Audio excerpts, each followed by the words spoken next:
और इसी बीच लखनऊ से बड़ी खबर है। जैश ए मोहम्मद और तहरीके तालिबान के आतंकी मोहम्मद नदीम की गिरफ्तारी के बाद सूबे में हाई अलर्ट जारी कर दिया गया है। नदीम ने 15 अगस्त को रची थी बड़े धमाके की साजिश और पुलिस की सोशल मीडिया सेल को सतर्क रहने के लिए कहा गया है। स्वतंत्रता दिवस समेत सभी त्योहारों पर पुलिस कर्मियों को पैदल गश्त करने और भीड़भाड़ वाले इलाकों में नजर रखने के आदेश जारी कर दिए गए हैं। सभी जोन के एडीजी, आईजी, डीआईजी, एसएसपी और एसपी के साथ ही 4 शहरों के पुलिस कमिश्नर को ग्रामीण इलाकों में रात के वक्त गश्त बढ़ाने के निर्देश दिए गए हैं। अब हाई अलर्ट है पूरे सूबे में। ये बड़ी जानकारी आपके सामने है। नदीम की गिरफ्तारी हुई और नदीम की गिरफ्तारी के बाद ये कहा जा रहा है कि अब हाई अलर्ट जारी कर दिया गया है। 15 अगस्त को रची थी बड़े धमाके की साजिश जो कि नाकाम हो गई। पुलिस की सोशल मीडिया सेल को अलर्ट मोड पर रहने के लिए कहा गया है। आजादी के दिन को लेकर साथ ही तमाम जो त्योहार हैं उनके मद्देनजर पुलिस कर्मियों को पैदल गश्त बढ़ाने के लिए कहा गया है। जो भीड़ भाड़ वाले इलाके हैं वहां पर पैनी नजर रखें पुलिस के अधिकारी, ये भी आदेश जारी किया गया है। सभी जोन के एडीजी, आईजी, डीआईजी, एसएसपी और एसपी के साथ ही 4 शहरों के पुलिस कमिश्नर को ग्रामीण इलाकों में रात के वक्त गश्त बढ़ाएं, ये कहा गया है। तो एक बड़ी जानकारी आपके सामने है। जैश ए मोहम्मद और तहरीके तालिबान के आतंकी मोहम्मद नदीम की गिरफ्तारी के बाद सूबे में प्रशासन को अलर्ट कर दिया गया है। एक तो आज़ादी का मौका है, आज़ादी का अमृत महोत्सव है, स्वतंत्रता दिवस है और त्योहारी सीजन है। ऐसे में पुलिस कर्मियों को कहा गया है कि अलग अलग हिस्सों पर आप नजर बनाए रखें और जो संवेदनशील इलाके हैं वहां पर खासतौर से गश्त बढ़ाएं। यूपी एटीएस ने सहारनपुर से आतंकी को गिरफ्तार किया। जो डिटेल्स है वो आपको बता दें। जैश ए मोहम्मद और तहरीके तालिबान से कनेक्शन जुड़ा और नदीम को सौंपा गया था। नुपुर शर्मा की हत्या का टास्क देकर उसको भेजा गया था, ये जानकारी मिली। फिदाइन हमले की तैयारी कर रहा था आतंकी नदीम, ये भी जानकारी हाथ लगी और 2018 से पाकिस्तानी आतंकियों के संपर्क में था। अफगानिस्तान में आतंकी कैंप जाने वाला था आतंकी, ये भी खबर है। और मिस्र के जरिए सीरिया जाने की तैयारी में नदीम था, ये भी डिटेल्स निकल करके सामने आई है।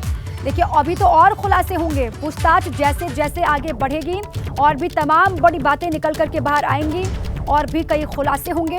नदीम को यह कहा गया कि नुपुर शर्मा की हत्या का टास्क दिया गया था और फिदाइन हमले की तैयारी में था।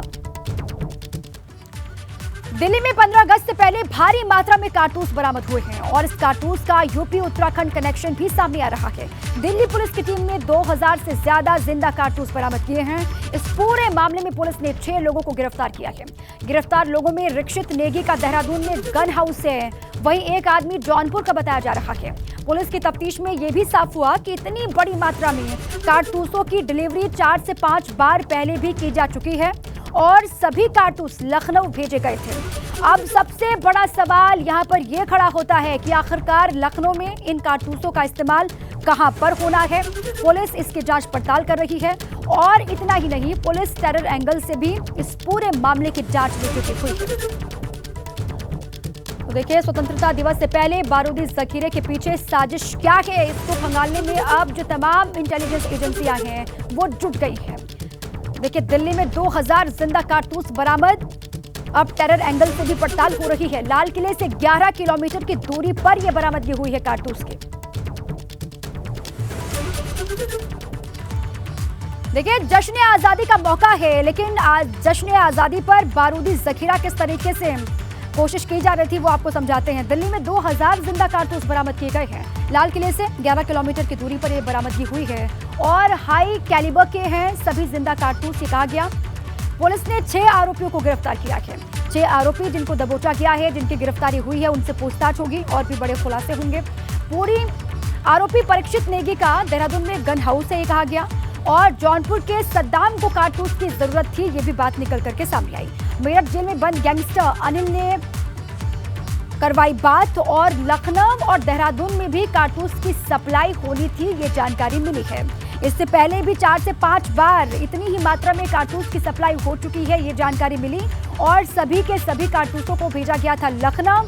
अब ये पड़ताल की जा रही है कि लखनऊ में इस कारतूस का जो पहले भेजा गया उसका इस्तेमाल कहां पर होना था, इसके बारे में भी जानकारी जुटाई जा रही है। लेकिन अभी जानकारी यह है कि जो कारतूस मिला है उसके बारे में जानकारी ये कि इनको उत्तराखंड और यूपी के अलग अलग हिस्सों में सप्लाई होना था।